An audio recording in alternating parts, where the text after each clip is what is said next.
d'un livre qui s'intitule « Le bas-côté de Baïl Dania ».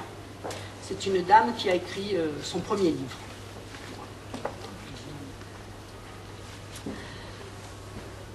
Mon oncle Marcel était le second de la fratrie. Il avait 13 ans de plus que maman. L'aîné, Jean-Baptiste, que l'on appelait René, avait 18 ans de plus que maman. Je retrouvais Marcel, mon oncle, dans le jardin, et nous nous amusions d'un rien, en toute connivence. Il m'avait octroyé un carré de ce jardin où je poussais des légumes, et il m'incitait, gentiment toujours, à être vigilante sur l'entretien de ce jardinier.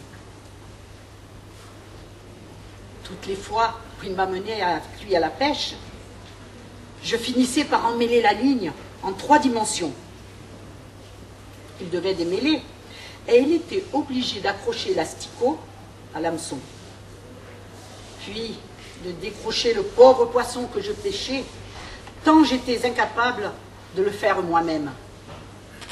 Ces parties de pêche avec moi n'étaient sans doute pas pour lui de tout repos.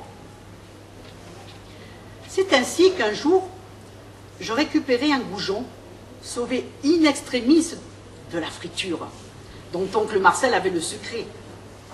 Je l'appelais Alain. Et il vécut quelque temps dans un bocal en verre. Mais, comme je le nourrissais bêtement de pain, il mourut de gonflement. Lorsqu'en vacances, j'étais chez mon oncle et ma tante, je servais d'interprète. Ma tante disait « Tu diras à ton oncle que c'est prêt, qu'il vienne manger. » Je filais au sous-sol annoncer la nouvelle à oncle Marcel, qui me répondait « Tu diras à ta tante que je n'ai pas fini et que je monterai dans un quart d'heure. » Je courais répéter cela à ma tante, qui stoppait la cuisson, et puis je redescendais quelque temps au sous-sol. Là, oncle Marcel disait « Va dire à ta tante que je suis prêt. » J'arrivais à la cuisine, transcrivant les derniers propos, et elle répondait « Il nous embête, ce n'est pas prêt. » Ce doux dialogue de sourds ne les empêchait pas de s'aimer au quotidien. Après le repas, ils s'endormaient tous les deux, de concert, la radio allumée, et je suivais l'évolution vocale des ronflements en mettant en pensée des notes sur l'intensité des décibels. Ma tante, quant à elle, ayant posé ses pieds dans le bas du four de la cuisinière, ouvert pour la circonstance.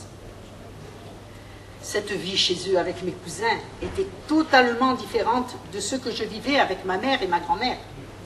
Plus familiale, plus dépouillée, ma tante ayant un grand sens de l'économie. Ainsi, je connus très jeune deux modes, deux formes d'affection. Et j'étais moi aussi différente dans ces deux maisons, et tellement plus exigeante avec les deux femmes de ma vie. Ce que j'osais avec elles, je ne l'osais pas chez ma tante. Ne reste que ma tante de cette génération et ma bonne cousine du Loiret, mais que je vois peu en raison de la distance.